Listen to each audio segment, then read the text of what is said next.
Your son made me pregnant. What? Pay me $30,000 as compensation. When I answered the phone at the store, a young female voice suddenly said this to me. The woman on the other end of the line talked one-sidedly and did not identify herself. I had assumed it was a prank call, but I had no idea that this call would lead to such a thing. My name is Zoe Watts. I am the owner of a popular restaurant in a certain location. It has been featured on national television and in magazines, and most seats for lunch and dinner are reserved every day. However, as the restaurant has become famous, there has been an increase in unfamiliar sales calls and prank calls. So, I just brushed off these calls as a kind of prank. But when the caller called me at the restaurant and suddenly told me that she was pregnant, I was taken aback because I did not understand what she was talking about. I do indeed have a son, but there is no way in the world that he would get someone pregnant. So I got a little bit naughty, thinking that a prank caller saying the most shocking line ever sounded kind of interesting and was curious to hear the details. I aborted my child and I'm hurt, emotionally and physically. What are you going to do for me? And you're going to pay for my surgery. Well, first of all, excuse me, who are you? It is a hard part of the customer service business to have to respond politely, even if it is a prank call. It would be troublesome if the call is recorded, made into a story, and then the caller starts telling all kinds of things about us. I'm a customer at your store. Your son hurt me, and that's the first thing you say to me? You and your son have no common sense or compassion. I don't think my son is capable of such a thing. The employees in the kitchen and at the counter glanced at me as the conversation took on an atmosphere that did not seem to be a dinner reservation. I chuckled to reassure them and waved a fluttering hand to signify that it was okay. Your son forced himself on me on a dark night street. You recognized his face in the dark? Of course I could. But is it really our son? Don't be silly. I am absolutely sure. He is your son who lives with you. I've been too scared to go out alone since then. What are you going to do? She goes on to describe in detail how she was attacked. I think you have the wrong person. But it's a very important story, isn't it? So, I was wondering if you could meet me in person. People who make these kinds of prank calls do not like to meet face to face, so if I suggest a meeting, they often back down. At first I was amused to hear this, but it was going to be longer than I thought, so I suggested that it was time to end the call. You want me to meet the offender's parents? Toward a victim who is hurting. That's impossible. But I would like to meet you and see what you have to say. Are you saying that I am lying? That's not what I'm saying. I know she was lying to me. I was trying to resist the urge to say, "You're lying, aren't you?"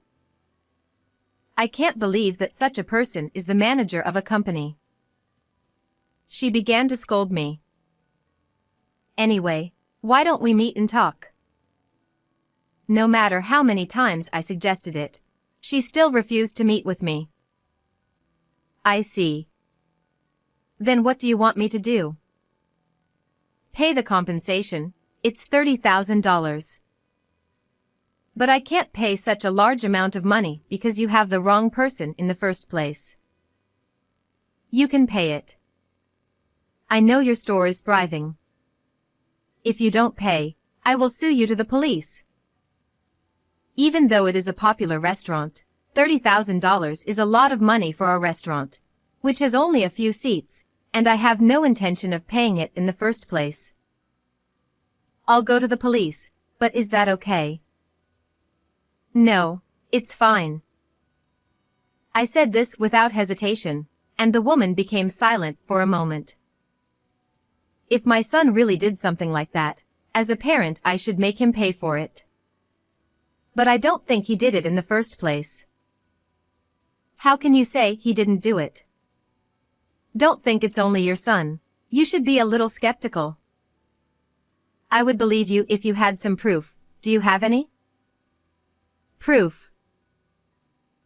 I don't want to be asked for money without any proof. The woman on the other end of the phone is silent for a while, as if she is thinking about something.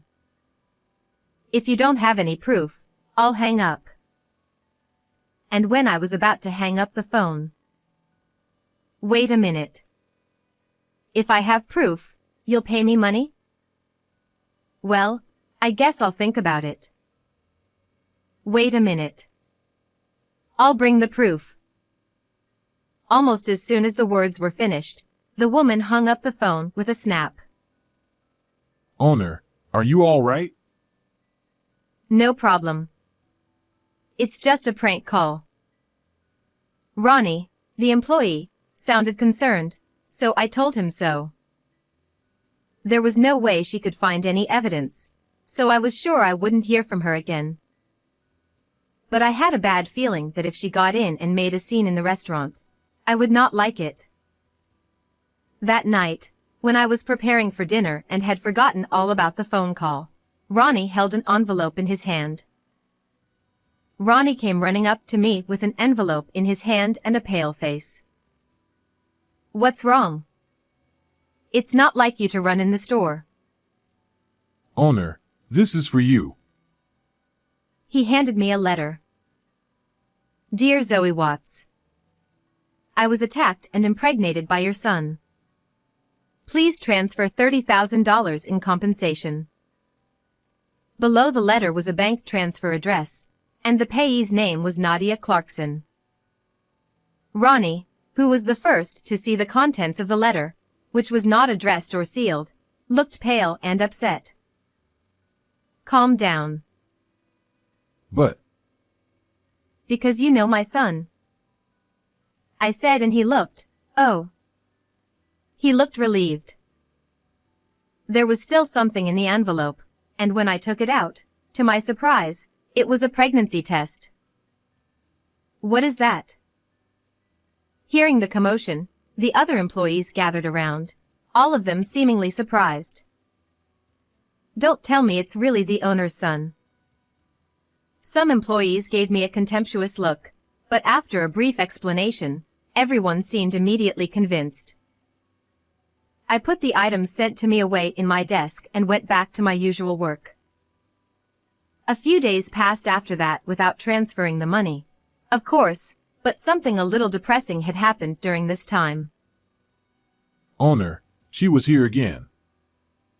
Ronnie looked fed up and brought me an envelope. Well, just in case you want to take a look at the contents, put it in its usual place. Recently, harassing letters were being put in the store's mailbox several times a day. You are not going to run away. Pay me. The owner is the parent of a criminal. His son got a college girl pregnant and he never apologizes. The owner of this store is a cruel woman with no human heart and no sincerity.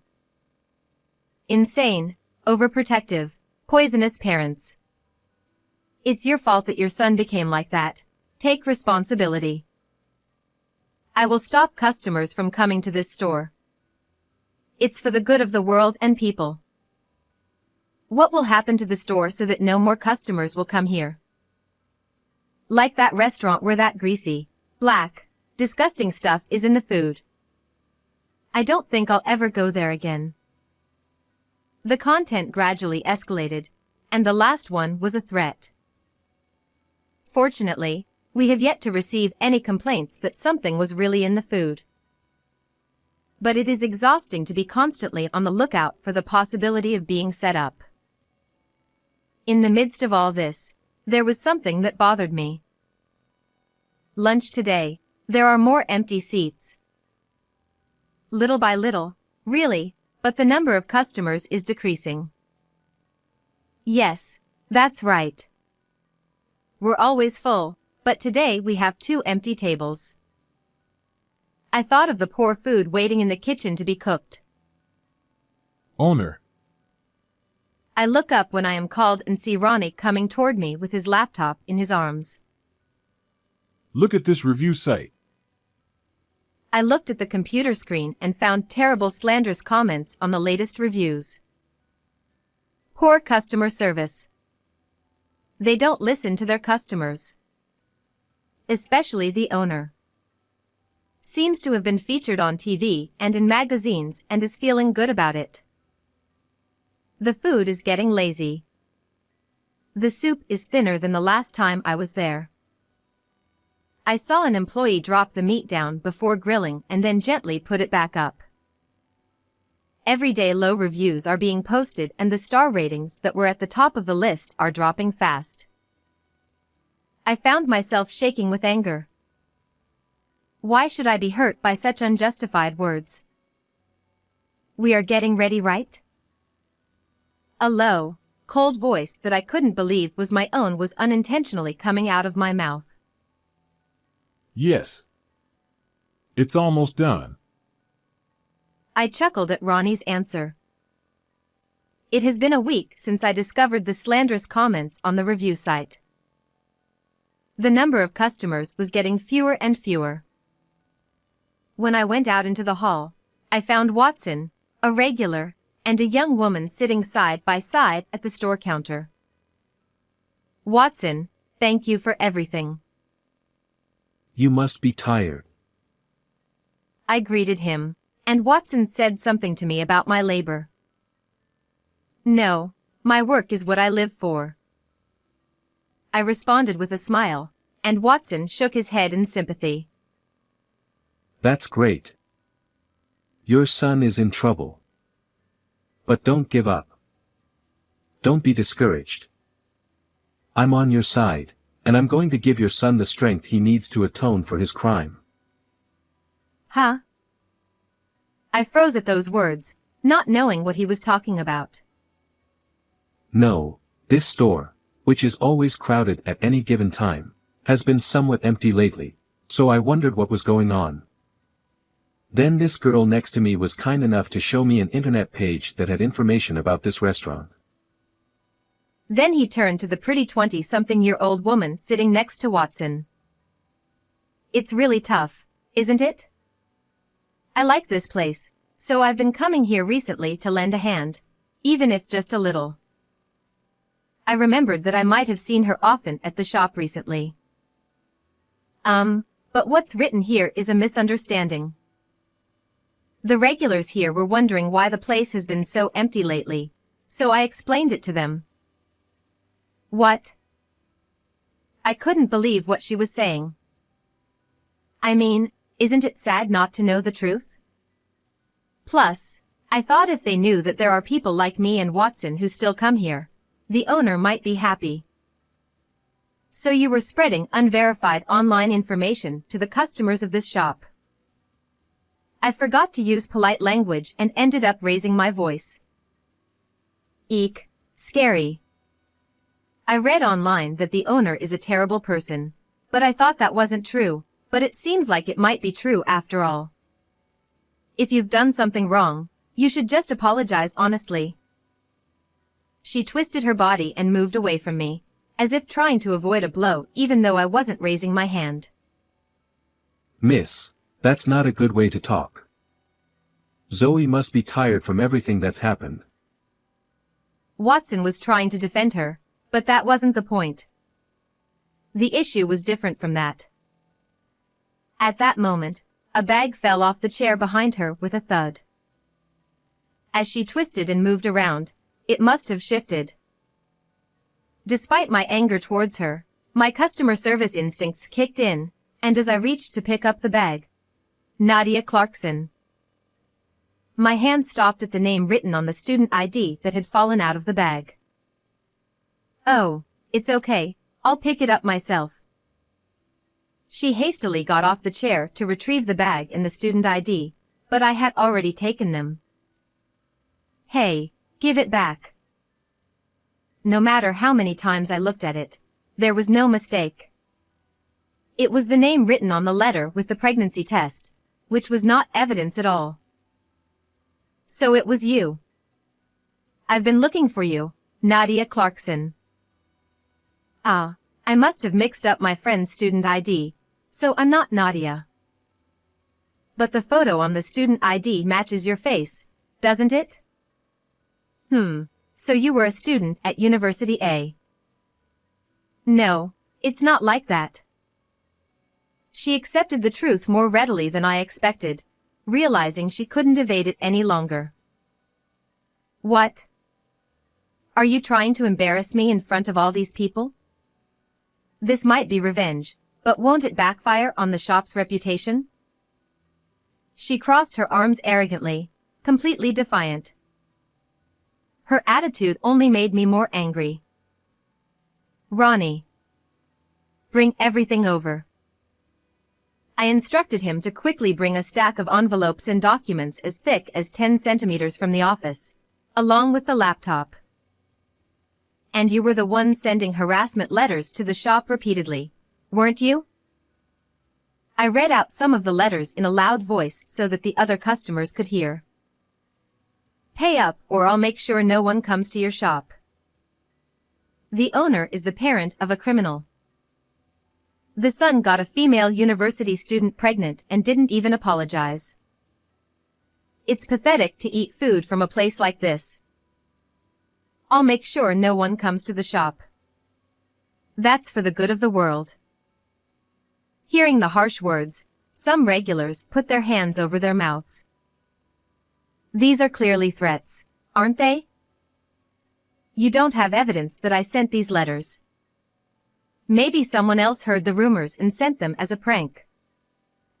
Nadia tried to make excuses, but I silently opened the laptop and showed her the screen of another review site. You might have seen it here before, but these defamations on this review site. These are also your doing, aren't they? So what? Where's the evidence? Are you okay in the head? Ah, you like talking about evidence, don't you? Even though the evidence you provided was so sloppy.